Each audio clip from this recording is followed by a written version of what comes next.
computer. Welcome, John. How are you? I'm very good, thank you. How are you, Liz? I'm very good, thank you. Nice to have opportunity to have you on the show again because I've got a specific question which I think your input gonna be very interesting. Okay, Um, bring it on. how many kata is too many kata in a syllabus? Ooh. Sorry, it's a big question on the beginning. It's a huge question, and I think the answer, as so often in martial arts, um, boils down to it depends. It depends on what you are doing that kata for. There are studies, admittedly focused on dance, um, that indicate that learning new dance routines. And of course, if you don't practice a dance routine for a while, you're going to forget it, and then you have to come back and relearn it. But exercises such as that, which are memorizing sequences of moves, are apparently quite good for staving off and treating early onset Alzheimer's. So if you're thinking about mental health, never mind the physical benefits you might accrue from practicing a kata, so long as that kata is not putting undue stress on your joints and is actually improving your mobility, your balance, your coordination, and so forth. There's no reason why you couldn't just keep learning and maybe forgetting as well, but learning and relearning loads of kata. If your purpose in your training is health. Mhm. Yes, If your purpose, we do that sorry, with my Karen. we do that with my elderly, and I can attest that. And I was reading those studies, and the change of the pattern is really good for what you call it, the plasticity of the brain as well. So Yes, yes. So in that sense, it's good. And there are kata, obviously, kata take on influences from other kata. So when you think of a kata and you do versions of the Penang kata, because of your karate background, hmm and they are different from mine. And only yesterday, I was looking at someone asking a question about the Shotokan kata because they come from a lineage where a particular move is done with a closed fist. And it was done with a closed fist in the earliest photos we have of it hmm from the 30s and the 50s. Um, but when I was taught it from the way it was taught in the early 80s by a particular instructor, that move was done with the open hand. And so I've only learned it that way. And there are generations of karateka that have only learned it that way. And so hmm that change has been going for, nearly um, somewhere between 40 and 50 years now. And obviously, you can learn if you want. You can vary which version of a single kata do you learn, and that's going to improve your neuroplasticity. Similarly, learning kata that have overlaps with other kata, where you have to be absolutely focused to stay in the kata you've chosen to do and not to divert off into another kata because it has exactly the same two or four sequence of moves. hmm That requires a degree of mental focus, and that can be quite, I think, good for you. When it comes to combative training, I don't think the overlaps matter so much because they are kind of like a suggestion that you're not fixed. Once you have a kata a repertoire, if you think of a kata as a repertoire, you should be free to go anywhere according to need, and you should be able to do that. And of course, the only way to do that is to practice sparring with kata techniques. hmm Something that some rule sets in Kumite lend themselves towards, some don't. From a combative point of view, I would say you want as few movements as possible to be effective and to Hmm. be able to use those movements in lots and lots of different ways so that you're getting a multiplicity effect. You don't want huge lists of techniques. But from an instructor's point of view, there is the argument that huge lists of techniques give students something to focus on and Hmm. therefore improves retention.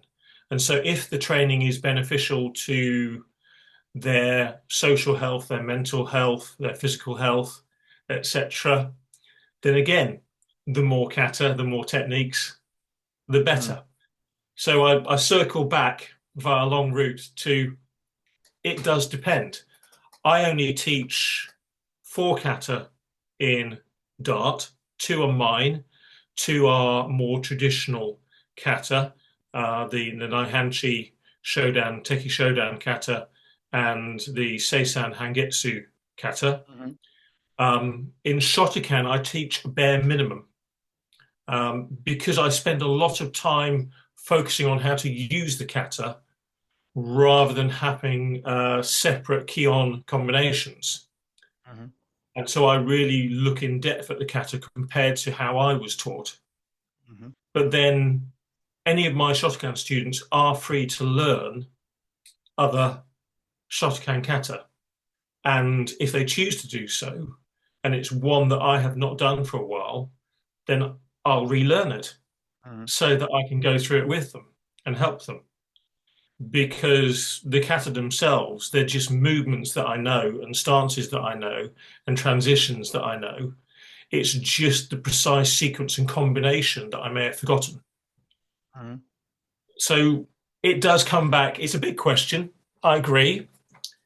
And I think it's perfectly okay for people to have different answers to it. For sure. The reason why I was asking because I'm now we've got a nice hall now with permanent mats, and now I can do curriculum that I always wanted to do, and not having a mat didn't allow me, so we expanded by much more in-depth throws and takedowns and groundwork, escapes from the ground, any kind of it's a lot of material, and adding, kata, especially that my lineage got a mixture of goju katas and shotokan katas. It's a hell of a lot of material to do, which training twice a week, I just don't have time to focus.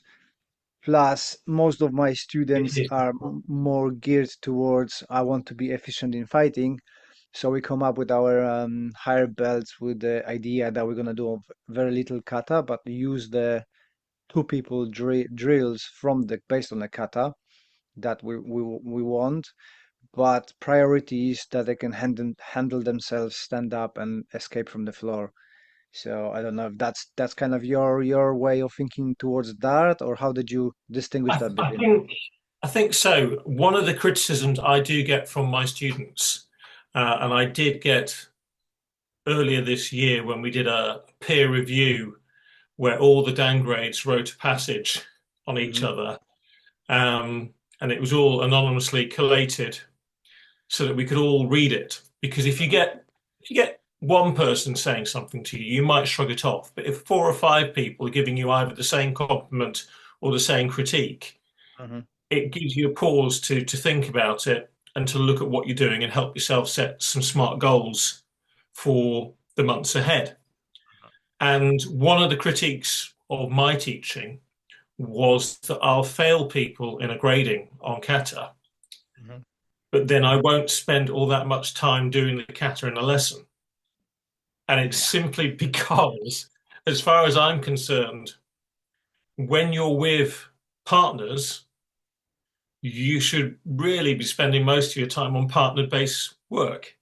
So exactly. you should be, I like to see that most of the lesson on kumite and ki-on through pad work. I will teach the kata, I will check the kata and correct the kata, but I don't believe in just generally rehearsing the kata Hmm. in lessons because for me, kata is homework. Yeah. And Sa- I feel if you know, if you're if you're dedicated and you want to progress, you will find the time. Mm. And I certainly recall when I started, I would practice kata in my room, and that meant I'd do one step and I'd have to shuffle back to the start position and do the next step and shuffle back. I could only ever do one Mm. move at a time. And just about if I moved furniture enough, I could practice some of the bigger turns because of the distance they cover. Mhm. But it was practice and it was repetition. And some kata do have larger um, forms of movement, and not everybody can do the whole kata at their home.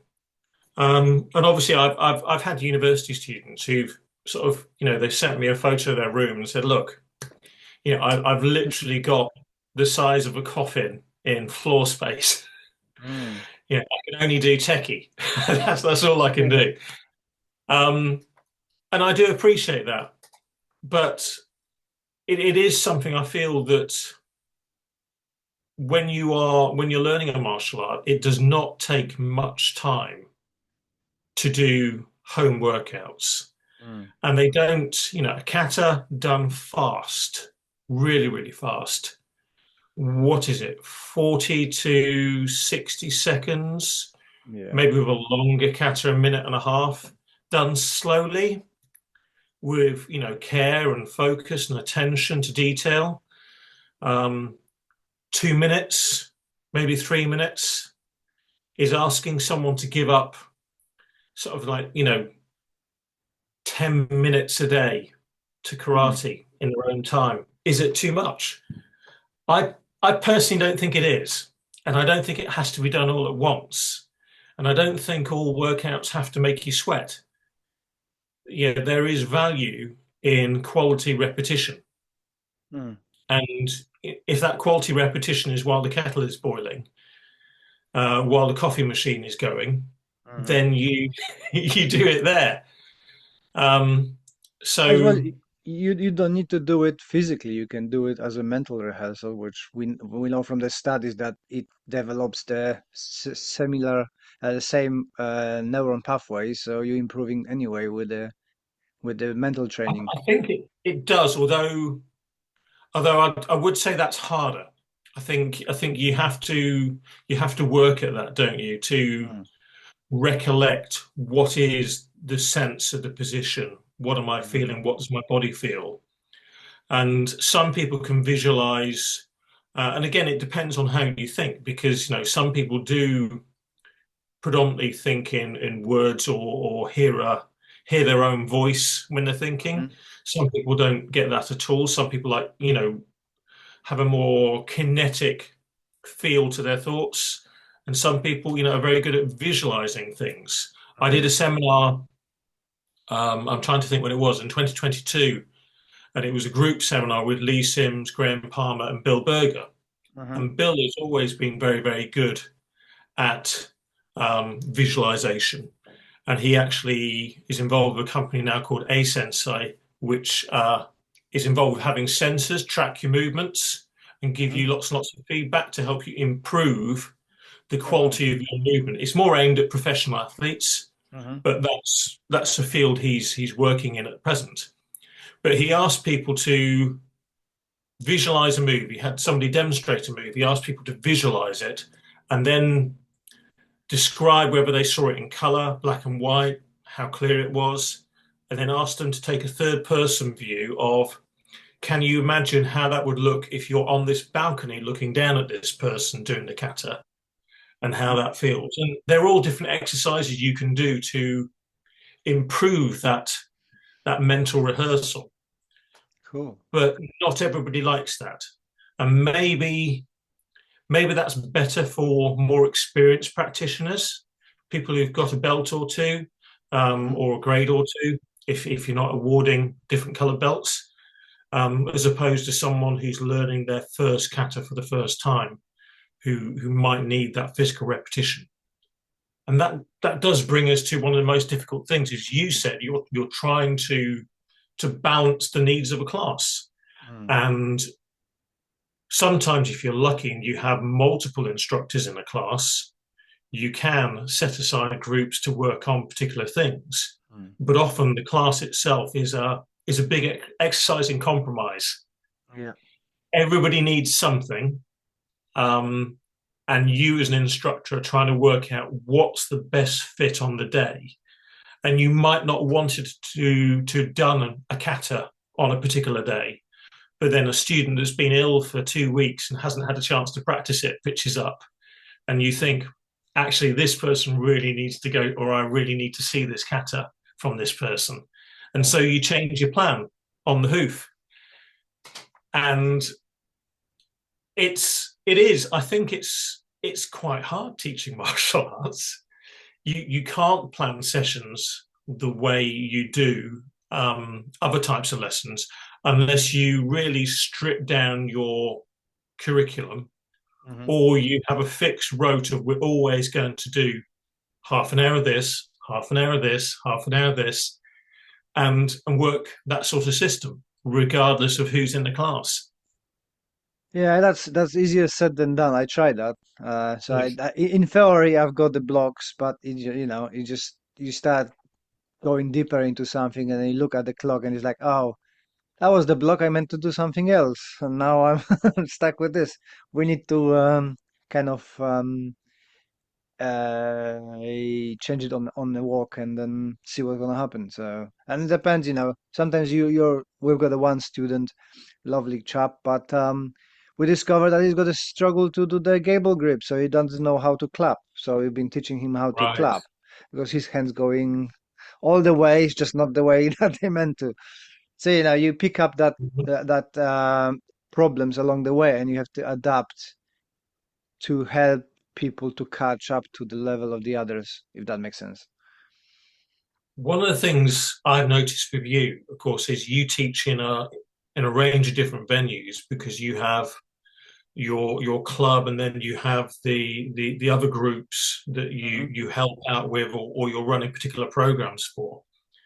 With your actual club, I think you recently swapped from having a wooden or a tiled floor to Yeah, having the yeah. mats, which of course makes it safer for you to do a lot of throws and sweeps, and more comfortable for students to do groundwork. Have Mhm. you found it's having an effect on stepping, on how your feet are turning, um, with some of the turns, and whether you need to adjust anything like that? So, yes, yeah, we need to be more careful with the kicking for the knee safety. I'm used to it because even those puzzle mats are hard. I used to train a lot on the wrestling mats, which are much Mm-hmm. softer, so they sink better. So personally, I don't feel much difference. But my students who've been used to adjust to the wooden floors have been saying that their feet aching, the calf muscles working harder, and they need to readjust. It's not so easy the steps needs to be little bit higher, so they're actually getting Yeah. off the ground. The sliding is no more. But I have to say that their quality of training jumped, I think, because they feel safer, especially Yes. the throws and landing. They are more confident, and is a big step up in everything. Excellent. Actually, I think Excellent. just the feeling of the safety unlocked something. uh, I think that that's the key to it. But yeah, definitely changes in a stepping and turning, especially turning. I think turning is one of those things that you do have to be very, very careful about, particularly, if you're on a softer ground. Um, and there are shifts, because I mean, I tend to find my students are sometimes on a hard floor, sometimes on a soft sort of gym mat type floor Hmm. at a leisure centre, Hmm. and most of the time they're wearing trainers. And then if they're at my dojo, they're barefoot on the 2 meter by 1 meter type martial Hmm. arts mats. And if they're at the judo center, again, they're barefoot on those sort of mats. And it's a whole different ball game. It's, Hmm. everything changes just a little bit. And you don't notice it. I don't think you notice it so much in sparring, but you do notice it in kata. Hmm. Yeah, definitely. Uh, you know, uh, it's like everything, right? Compromises, right? And and Always. and if we're looking at it from a self-defense point of view, you will be on different surfaces all the time. The most Mhm. common thing will be that you got the shoes on, but you might be at home without the shoes in a slippery socks and stuff. So Yes. so having that different training, it's very useful for people to have that sense and feeling. Where do you feel the biggest benefit is going to come from having the mats? Is it really for the groundwork, or is it more for the safety and the throwing work? Throwing, and it's nice and comfortable to lay down on a soft floor, and getting up is easier. But for as I one of my friends got a saying, it's not very well translatable to English, but it's kind of what we adapted to our club, so I'm gonna try to best I can with it. So martial skills you might use one day, but ability to move you're gonna use every day. So we're using the mats to kind of re-engage. I'm spending about half an hour on warm up, which I know that people saying is not good. But my students coming there are usually people over 40, 30, 40, who've been sitting in the office. So being back to be a child and be able to do simple acrobatic tasks like break falls and stuff, you know, squats, and someone they are limited in that ability. So having mats, it allows us to unlock their ability to move efficiently, and I think that's kind of the priority. Then is the fighting, then are the katas, and so on. So a health first kind of thing, and because if we're training, you're spending 2 hours a week, why not put some mobility in there and make them feel a little bit more easy to move. I don't feel warm up time is wasted if it serves a purpose. Mm. I think that is a crucial thing. If you're just doing warm up for the sake of getting the heart rate up, as opposed to anything that's actually improving mobility or balance or anything else like that, then I'd I'd really sort of question what sort of warm up are you doing and do you need to change it?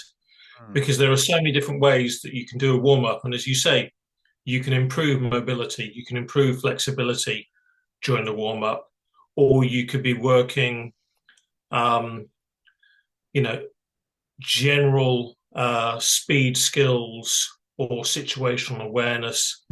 I I've got a number of different games that I'll use either as a warm up or a warm down, Mm. and sometimes they're simple things like tag, because whether people are walking or running during the game of tag, because we've got people working in pairs or in threes, and everybody's running around on a court, they're having to practice sidestepping, stopping, starting, moving around people, avoiding objects, watching people. There's a whole lot of coordination and balance going on in that child's game, Mm. which translates to running away from people, which also translates to kumite Mm. and Mm. stopping and starting and being aware of respective positions and distancing in kumite. And so anything that has a secondary effect, um, other than just preparing you for the main lesson, I think is beneficial. Mm. And like I've got students in their 60s and 70s, and then I've also got students who are in their teens, and some of the teenagers are as mobile as I would expect teenagers to be. Mhm. I found some teenagers can't squat and jump from the squat. Mm. They don't have leg strength. It's not something that has unfortunately translated from sport or physical education. Mm. With that said, and this will vary from club to club, I'm sure, um, often the martial arts is attractive to people who don't engage in other sporting activities. Yeah. And so they've not developed that strength, or in the case of the adults, they've lost it through sitting behind a desk. They're not dropping down. I'm sure you probably drop into a squat to play with your children, Yeah. Um, and you're always on the ground, standing up on the ground, standing up, moving around. But if you don't use it, you will lose it. Mm. And I think it is really, really important that we keep working all these attributes, whether Yeah, that's in the especially warm up and down the class. yeah, especially that is reversible. So I've got people, as I've got my group silver karate, we call it. Yes. They all can do nearly a full squat. Some who join it later are still working on it, but just for simple exercises, you can restore it. You just need to take a little bit of a time. I wanted to ask you something. We just pop in, and I never seen heard that in any elsewhere except the UK. And you're a teacher, you're an educated person, much more than I am. Why in UK you saying warm down? It just, in my Polish head, it doesn't make any sense. Cool It down. makes no sense whatsoever. Um, Technically speaking, I mean, warm down is supposed to be, uh, if anything, because you're not warming down the body. Um, Essentially, what you're doing is moving from a position, in theory, of a higher heart rate to a lower heart rate. Mhm. Uh, Now, weirdly enough, and this is kind of linked to warm down, but not necessarily. Did you ever do moxo? Do you ever Yes, do? yeah, yeah, yeah, yeah, yeah. Now that has been linked.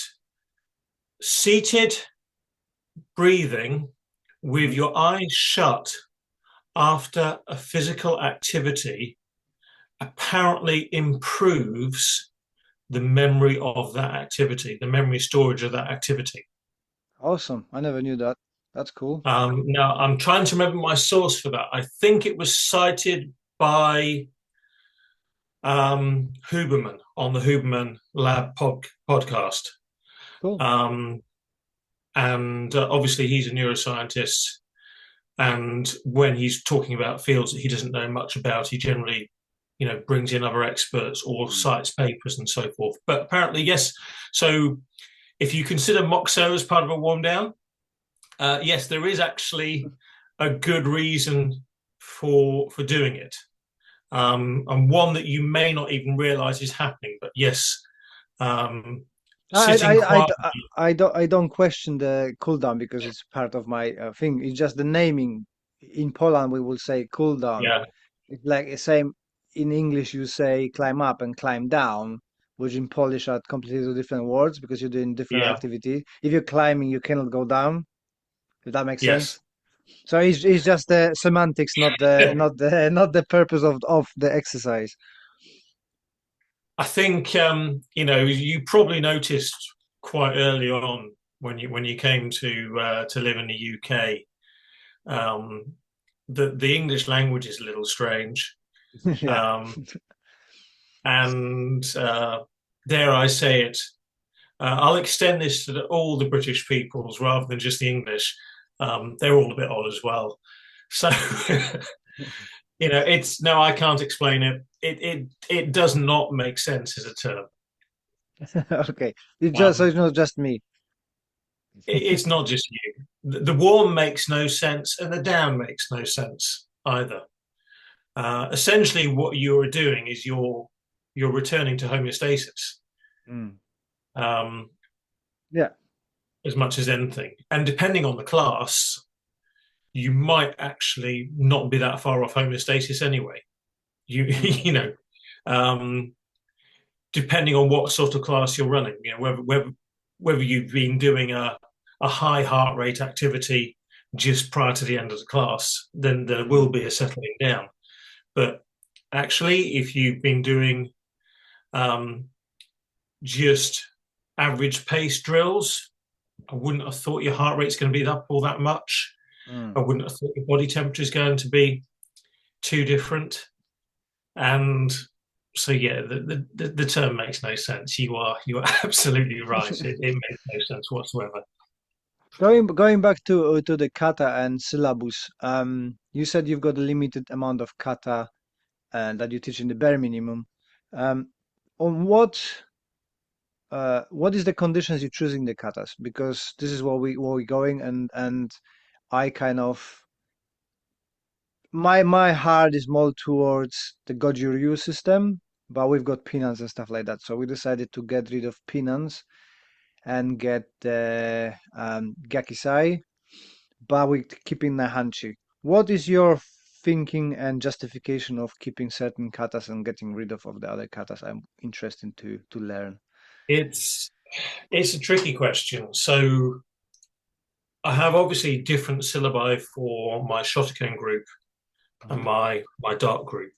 The Shotokan is easier to explain. With Shotokan, I've kept the kata in the order that I was taught mhm, up to Shodan, with the exception that I've stripped out a few kata.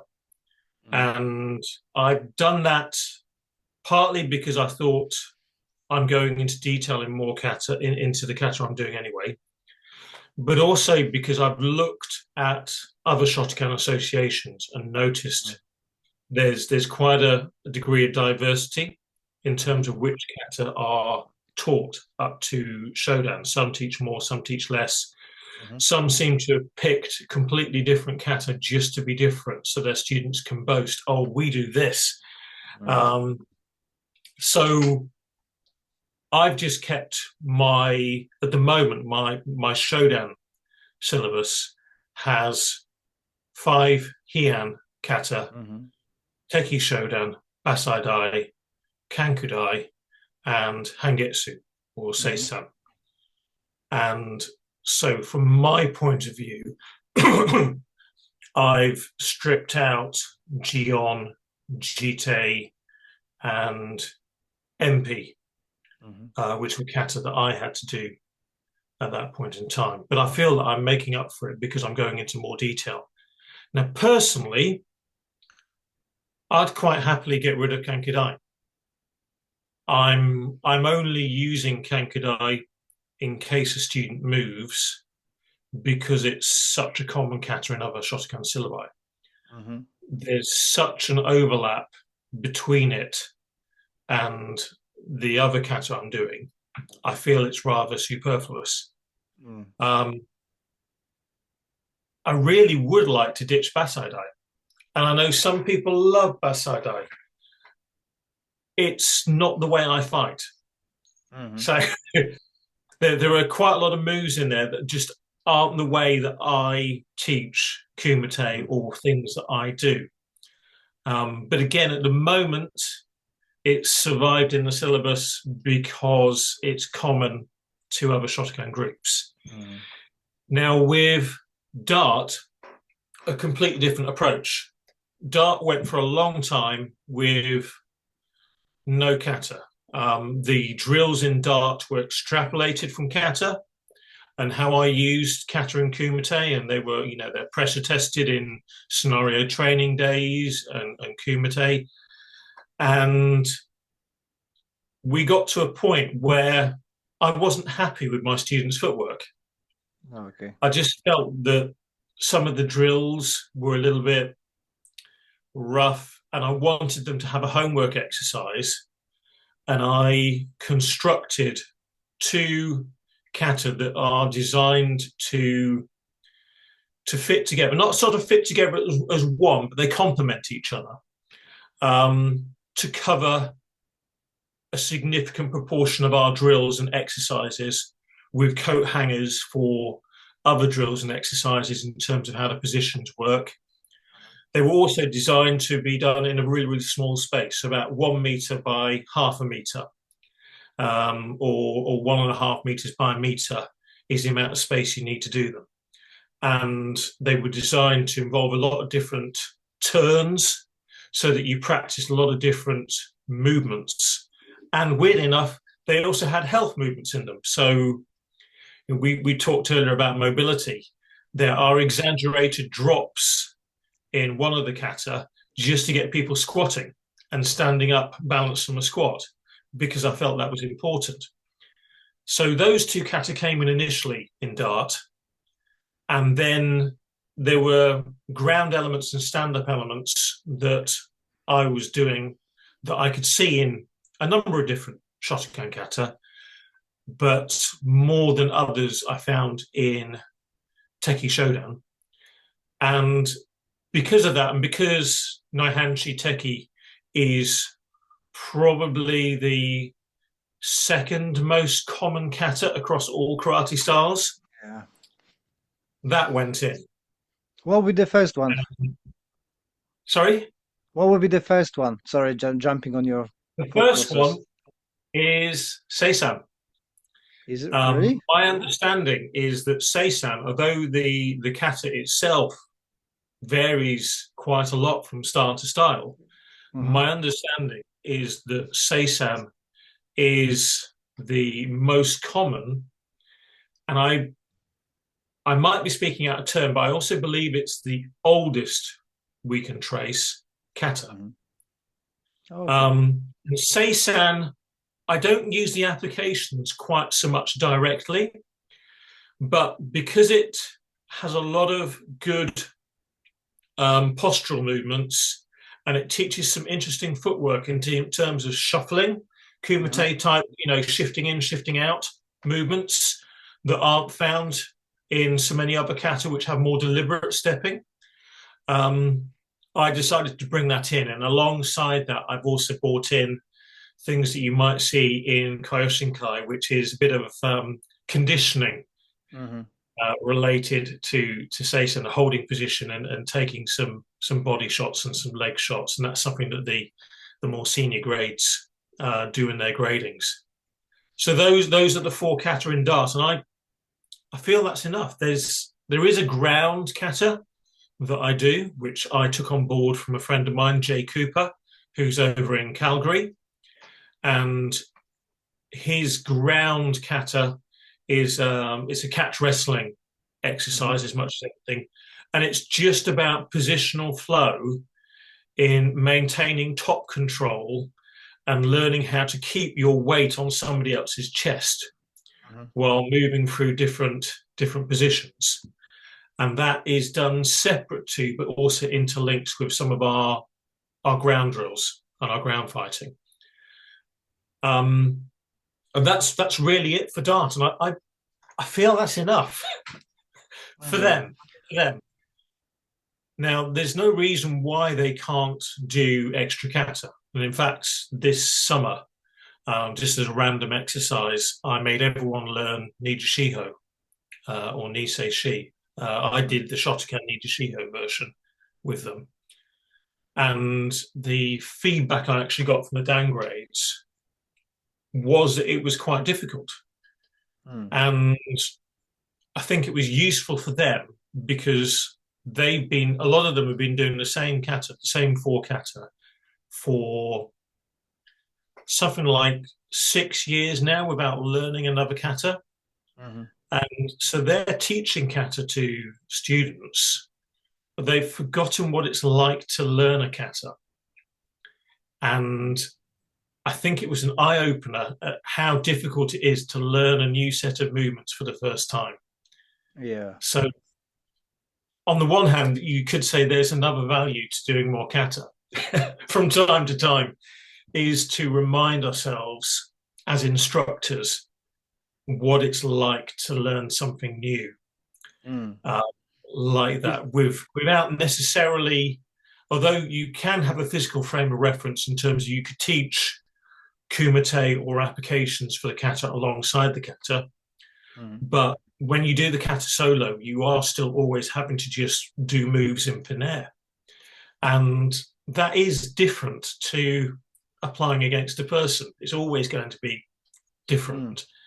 And so maybe there is a good argument that every so often all of us should pick a kata we don't know and get taught it or teach it to Mm. remind ourselves how difficult it is so that we're There, better teachers for our students.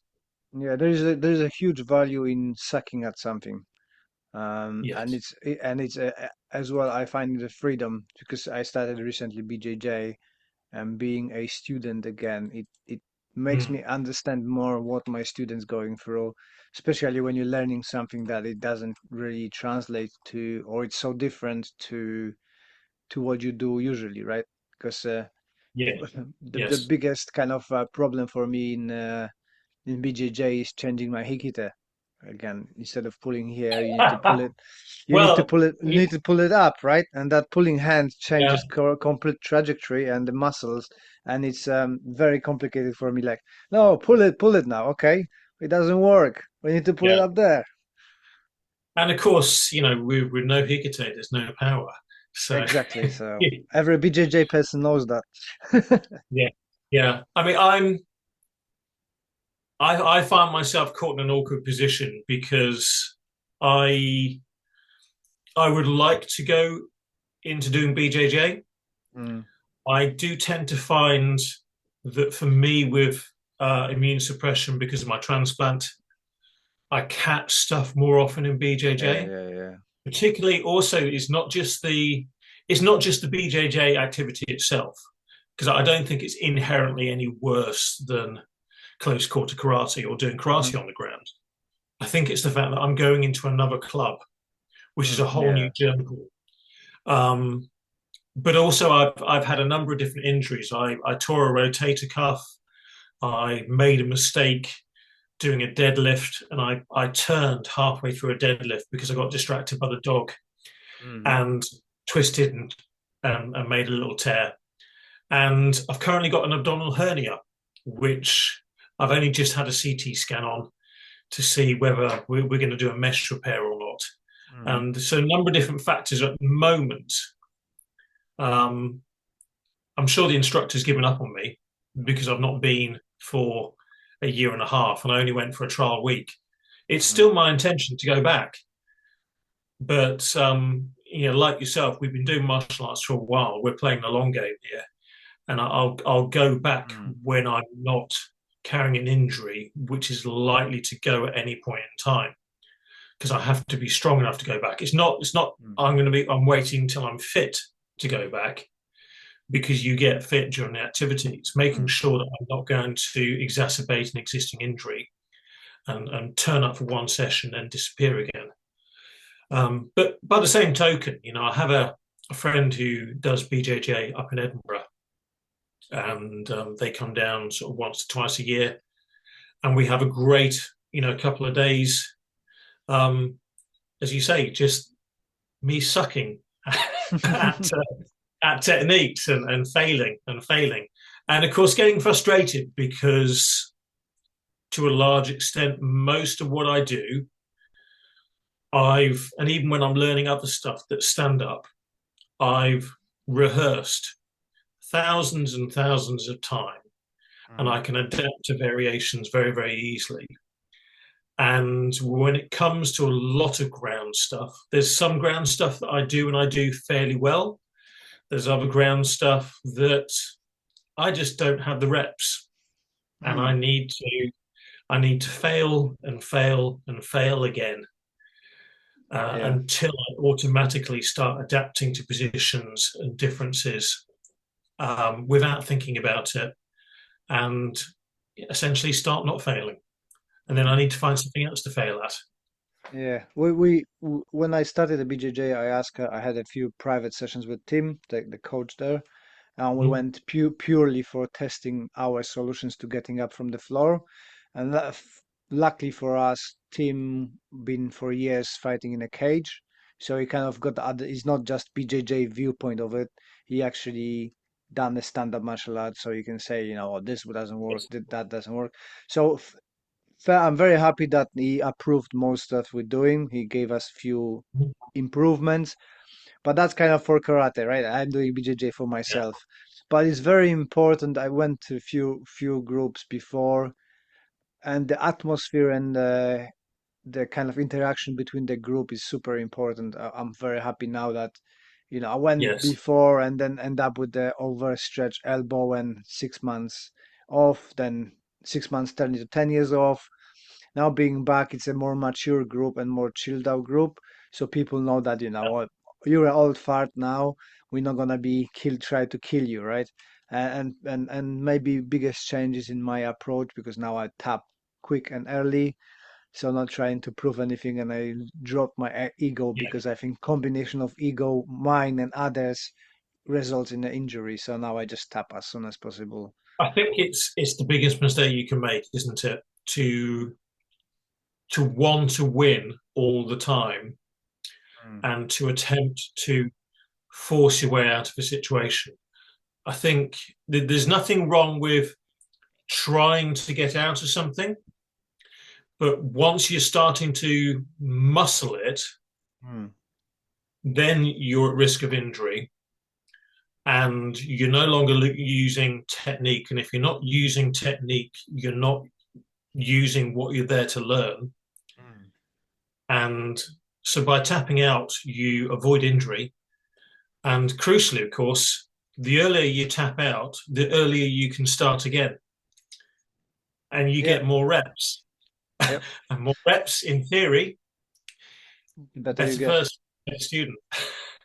I've seen the as we're on talking on the BJJ, I'm trying to kind of sort things out in my head towards karate, and I would like your opinion on it.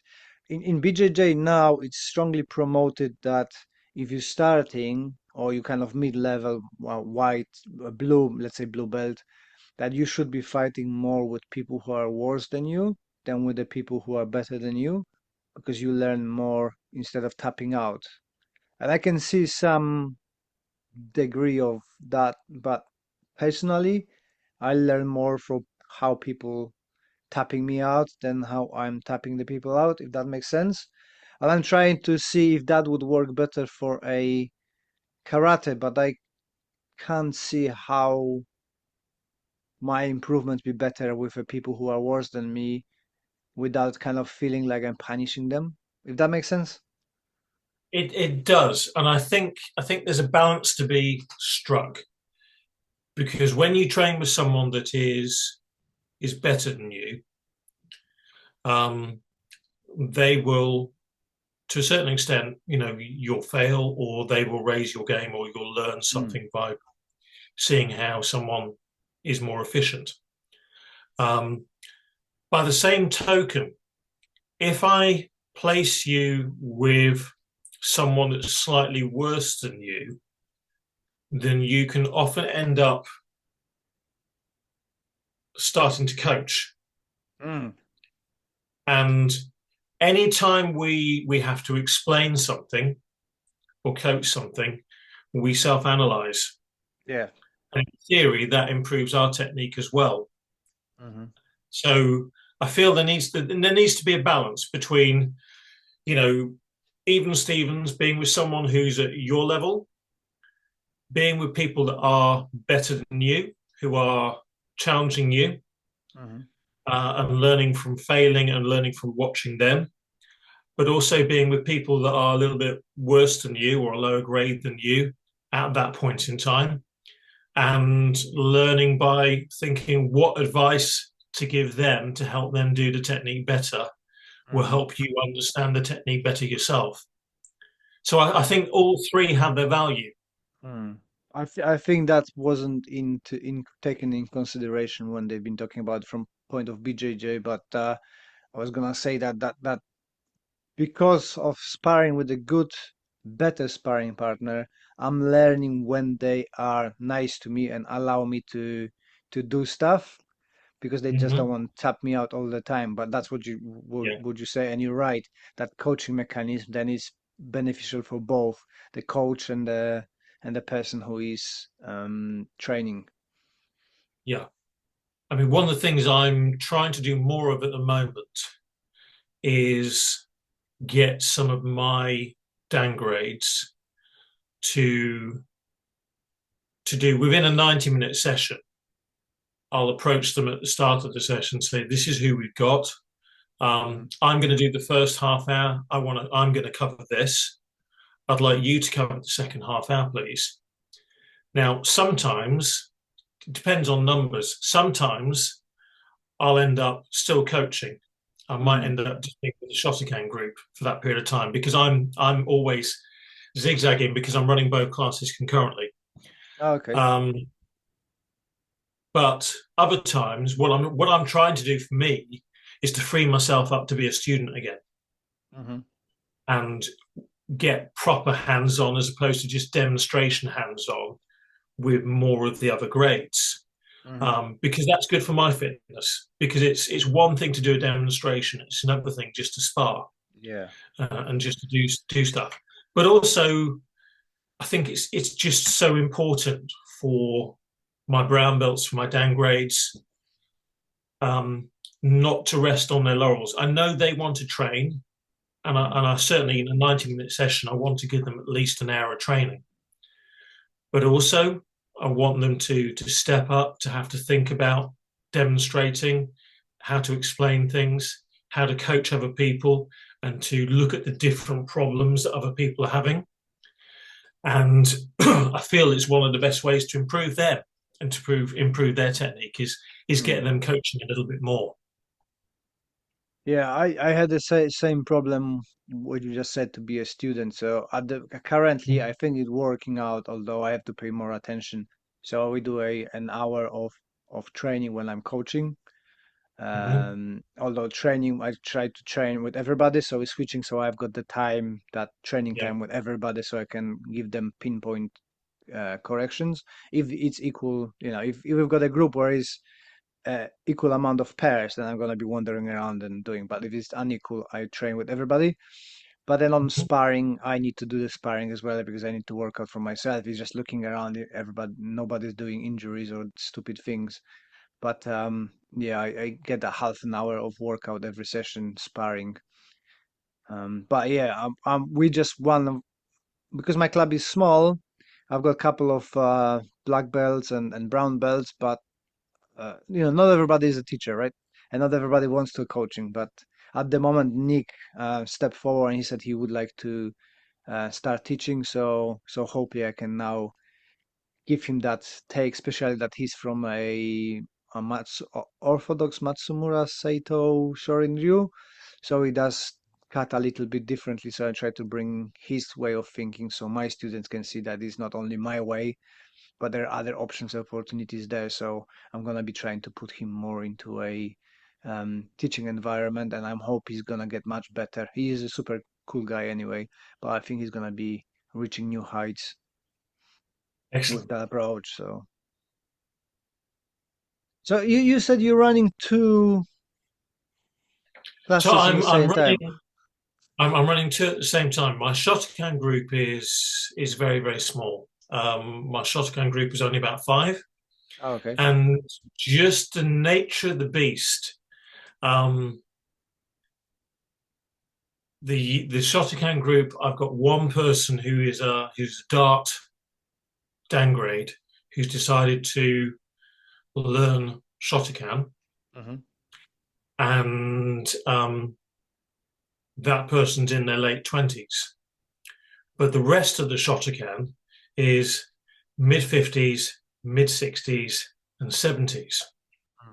And so they tend to be working at a different intensity rate and pace Hmm. to the dart, where the average age I'd say is about 16. So we mainly got um, 14 through to early 20s on the Hmm. mats. And those that are in their early 20s, they're people who started when they were 11, 12 at the school club. And Hmm. at the school club, I've still got 11 and 12 year olds, but they don't come to the evening classes. And so what I tend to be doing is running two concurrent classes. And again, obviously, the Shotokan, weirdly enough, the Shotokan I've got downgrades, and then I've got a Q grade that's gone all the way up to second Q at the moment, and then I've got obviously the downgrade that's currently a white belt who's learning their way up, and then I've got the dart mix of grades, and so I'm constantly having to differentiate by input and trying to get different people to do different things, or differentiate by output by allowing different cascades or different things to come out of the drills. And then at the same time, if it comes to pad work, depending on the numbers, Shotokan may end up paired up with Dart. Hmm. And sometimes for Kumite, sometimes Shotokan will be separate. Sometimes Shotokan will just do Kumite with the Dart people. And sometimes they'll do the same drills. So, if it was a Teki or a Seisan um, based Kumite exercise, there's no reason why both can't do it. Hmm. If it's free sparring, there's no reason why both can't do it. There's the Shotokan people trained by me should be able to do free sparring with Dart people trained by me. It's Okay. Yeah, if they yeah. can't, there's a serious problem going on there. And again, I think it's useful again because of the age mix. It's quite useful for a teenager to have to work with someone of a different build who's in their mid 60s or 70s, Yeah. um, because that person isn't going to be as flexible. They will move differently. They respond differently because they've learned a slightly different style of fighting Hmm. from me, and it keeps them on their toes. And also, I True. think you get a good level of respect going both ways. I think it's really useful for someone who's 14 years old to see someone who's in their early to mid 70s mucking in and doing kumite with them And and doing they can learn what means the old man's strength. yes. Because people So think, oh, you you're know 60 years old and you can't do nothing, and then they grab you and you're like, it is it is quite a unique dynamic in that sense because I'm teaching different things to different people on the mats. uh But on the one hand, you could say that's no different to teaching a brown belt one thing and a red belt yeah, yeah, another thing. It is when it all comes down to it. It is all karate yeah. and it's all movement. Um, and we're always looking at the two different aims or outcomes of one, we're trying to improve people's health by giving them a degree of an aerobic workout, by making them use their muscles, by making them have an appreciation of their skeletal system, their balance, their coordination. We're giving them mental problems to solve because what is kumite if not Mhm. kind of like a form of physical chess? And then there's for me, the self-defense side of it in terms of every drill I teach, even whether it's Shotokan or whether it's Dart. Most of the attacks start off with habitual acts of violence. So they'll start off with pushes, shoves, haymakers, grabbing of clothing or arms or sleeves. And, it could go into clinching, could go into boxes, hugs, could go into tackles, could cascade down those sort of levels. But the responses we've built in with the drills are all scaled force responses. So people are always looking at it. Is it necessary? Is it reasonable? And occasionally, with the free kumite, I'll say, right, you're doing this. The bad guy or the attacker initially is going to be trying to hit you in the head. But I want you to imagine it's the dance floor at a family wedding. You are not to hit them in the face. You are not to hit them in the head. You are going to be trying to get some sort of leg or torso strikes to win them or dissuade them with pain, and you're going to be trying to get a control on. Mm. And I'll give them different outcomes. I'll say, so you're trying to hit them enough to run away. So, I'll have different kumite outcomes, different Mhm. aims going on. So, I've always got the health aim on in terms of what we're doing shouldn't be harming you and should be improving your health. But for me, because I'm looking at self defense with my drills, and self defense is the legal use of force, I'm looking at tailoring everything I'm doing kumite wise to that. And it is Mhm. it is different to doing MMA style kumite or WKF style kumite.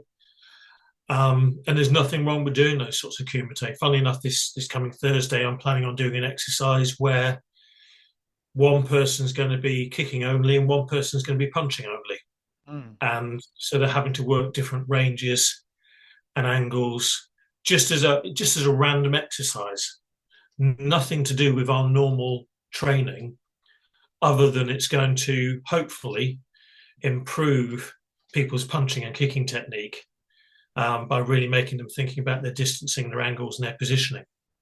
Yeah, we love the different outcomes sparring. So one grapples, one striking, either Yeah. kicking, you need to keep distance, you need to close the distance.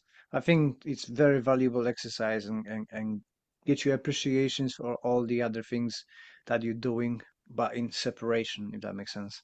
Yes. Yes. Because there is no unless you're.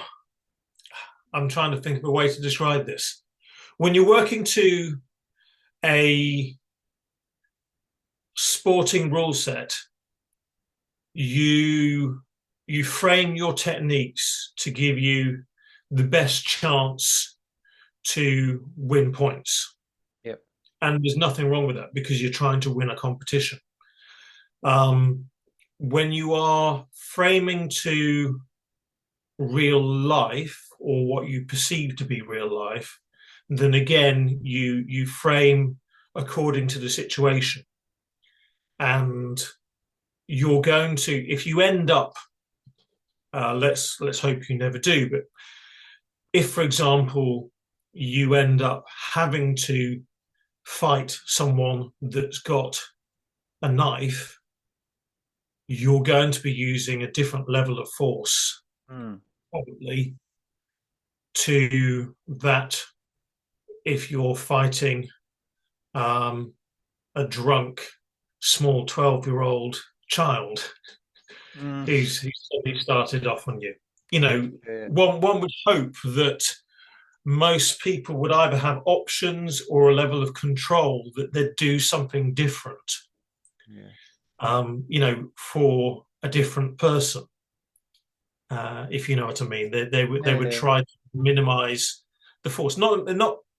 We're never talking about putting yourself in more danger.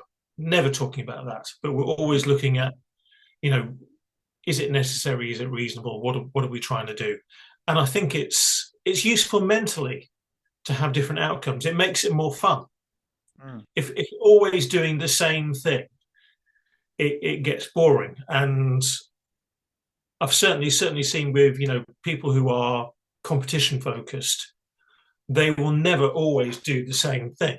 They will always they also they'll have games where they're one person has been set the task of scoring one particular type of technique, and another person has Yeah. been set the task of scoring another, and it's all designed to increase your ability to spot options, to spot potentials in positions, and to work yourself more. Mm. Yeah, you need to have a variety just to not get bored, right? Even if you're preparing for certain sparring, you need to work on different qualities and attributes of your sparring. So yeah, you just have to mix it up.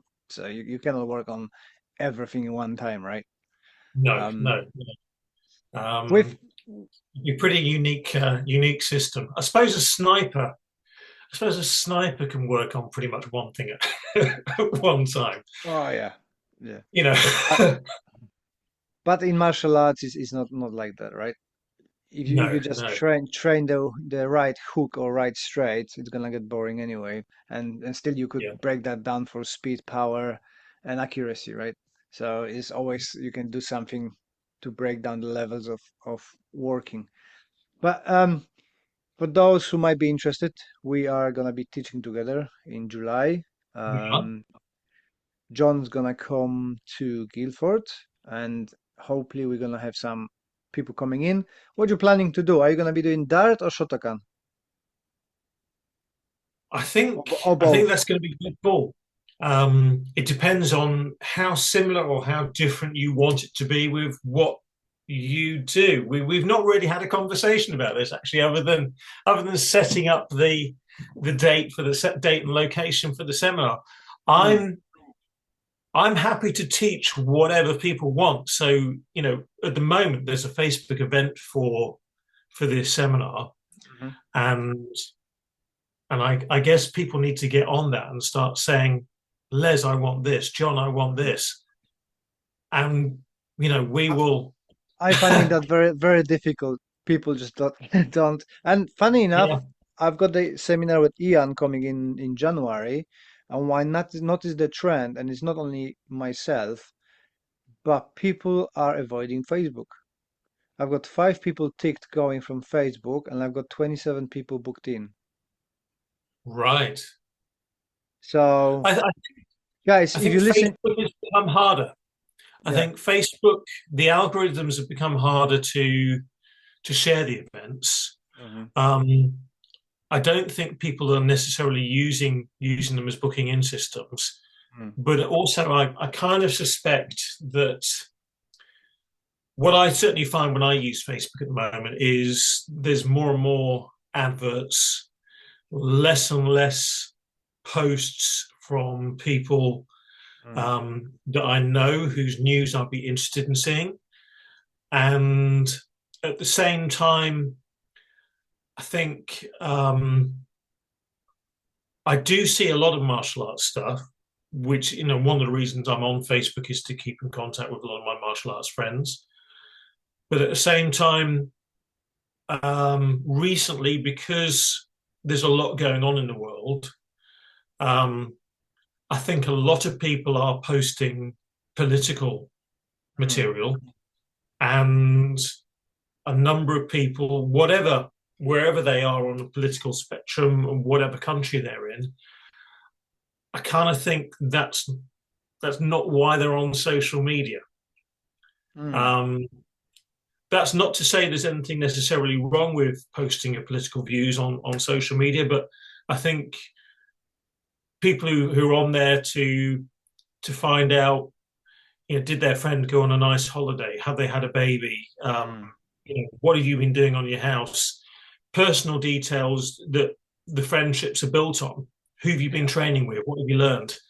Um, if they feel they're having to slog through news and they're already watching the news on the TV or reading the news in the newspapers, maybe that's putting them off seeing it. So maybe, as you say, maybe Facebook events is not the best way to reach people. yeah, I'm certainly happy to teach almost anything on the day. mm.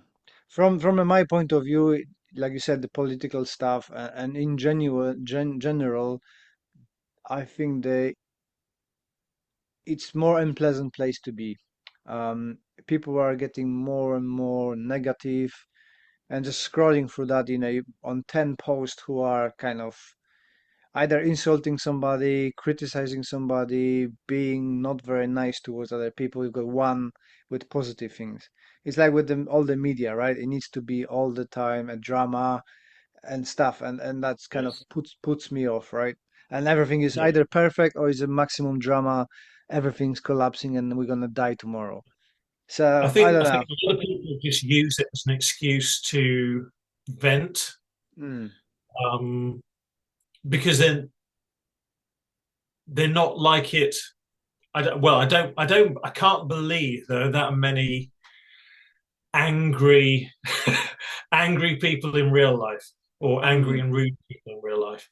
I mean, I always try to imagine that I'm sitting face to face with a person in the same room as them, because I feel that moderates the discourse. Um, because it shouldn't be necessary to go into swearing or insults or anything else mm, uh, like that.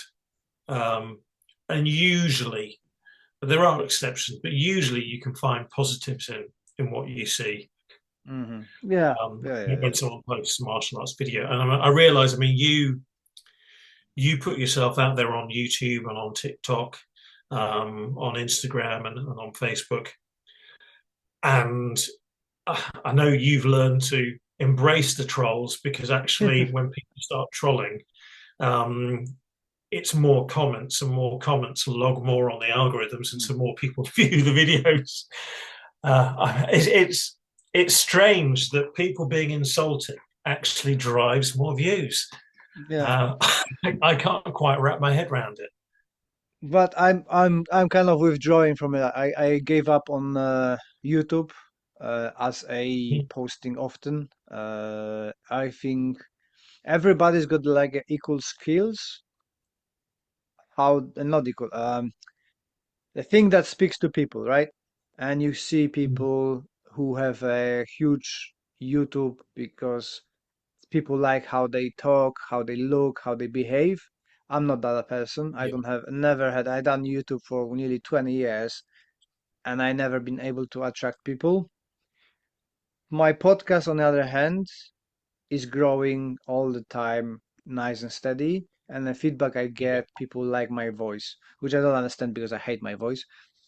But the feedback is that this is the medium that works the best for me. yeah, Plus the books work really well for me. So it's time to choose the stuff that I enjoy the most instead of trying to impress people and convince people to get on board.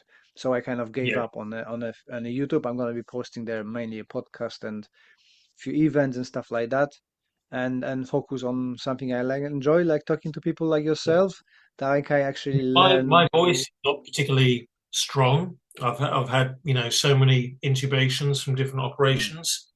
My voice isn't particularly strong, and I suffer from reflux, and that affects my vocal cords as well. So I personally, I prefer to write, mhm, uh, and mainly the books. Occasionally the blog. I'm not really regular enough with my blog. And I sometimes forget that stuff that seems obvious to me isn't necessarily obvious to somebody else. So, sometimes I need to think, yeah, I need to go back and redo old articles, or mm, represent material. But that's personally how I prefer to do things. For me, at the moment, biggest difficulty I've got is I have a number of different podcasts that I mm, like listening to, but the internet signal has completely dropped out in my dojo. mhm, And I would normally like to be combining listening while I'm doing something else. mm, So if I'm listening to something, I can't really be writing independently thinking if I'm paying attention to words. I can listen to music and write. yeah, If I'm trying to absorb information, for me, I want to be exercising. So I want to be doing my weights. I want to be mm, rowing. I want to be doing kata. I want to be doing bag work, or I want to be washing up or cooking or preparing food. Um, I same. I don't like just sitting and listening. Mm, And unfortunately, at the moment, my dojo is internet signal free. In fact, most of my house at the moment is mobile signal free. Haven't been able to make a proper phone call since the start of September because wow. the signal has dropped out. And so for me, podcasts are things that I like, but it's tricky. It's tricky. Mhm. I recognize a lot of people who commute. Um, Podcasts are fantastic.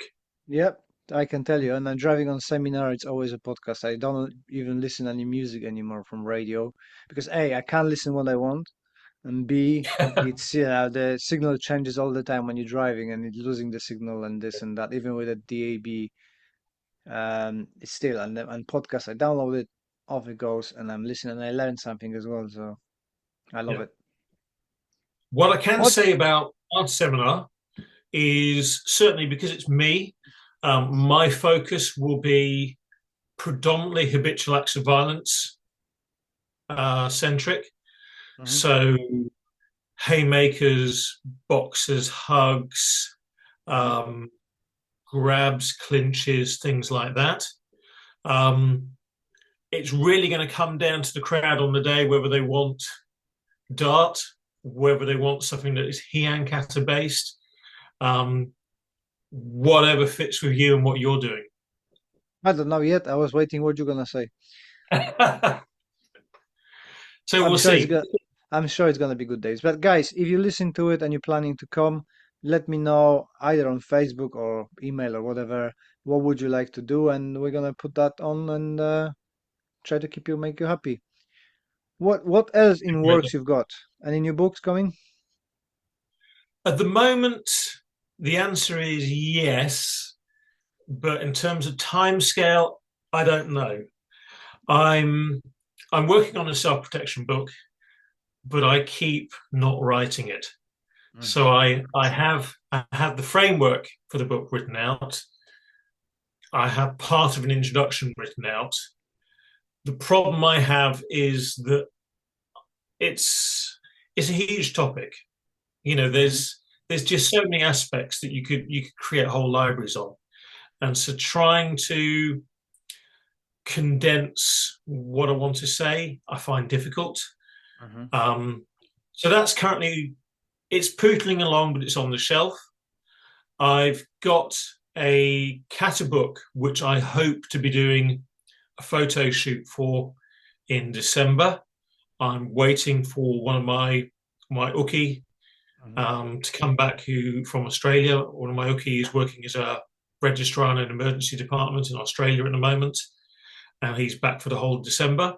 Hmm. So I'm hoping to use him for the photos, mainly because he's bigger than me, and I like using people that are bigger than me as uki. Although sometimes it's good to get in a much shorter person as well, because some techniques, as you know, some positions, some angles, they're better options for shorter people than taller people, depending on respective heights.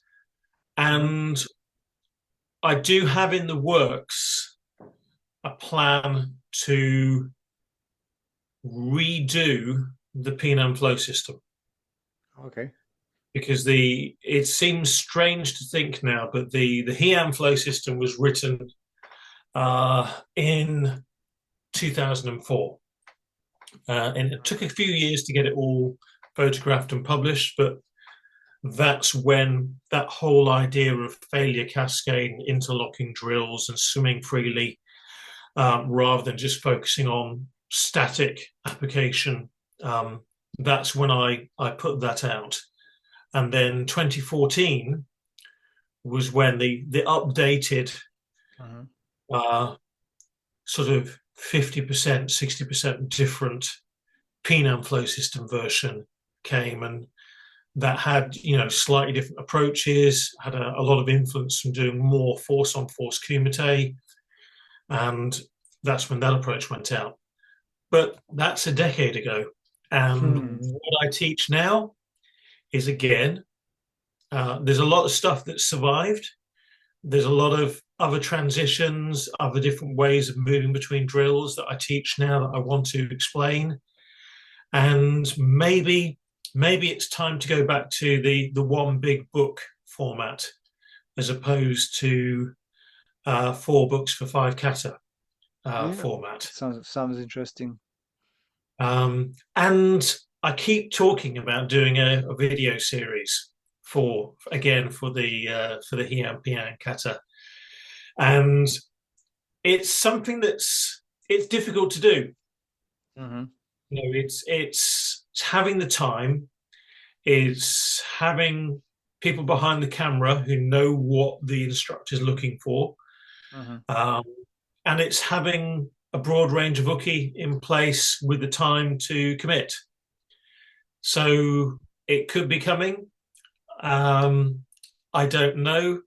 There's been off the cuff talk about me doing something with Jay Cooper um, in Calgary Hmm. when he's next in the UK, which would be a video project of some kind. Um, I don't know when that's going to happen. I don't know when that's going to happen. So there's a few balls in the air Hmm. uh, Awesome. coming on. Awesome. John, where people can find you, and we're gonna wrap it up. So people can find me on titchen.com, or practicalkarate.co.uk for the Shotokan, or dart-selfdefense.com for Dart. And they can find me on Instagram or Facebook. John, much appreciating your time. Thank you very much for joining me. Thank you. It's been a Till the pleasure. next time. Till the Bye. next time.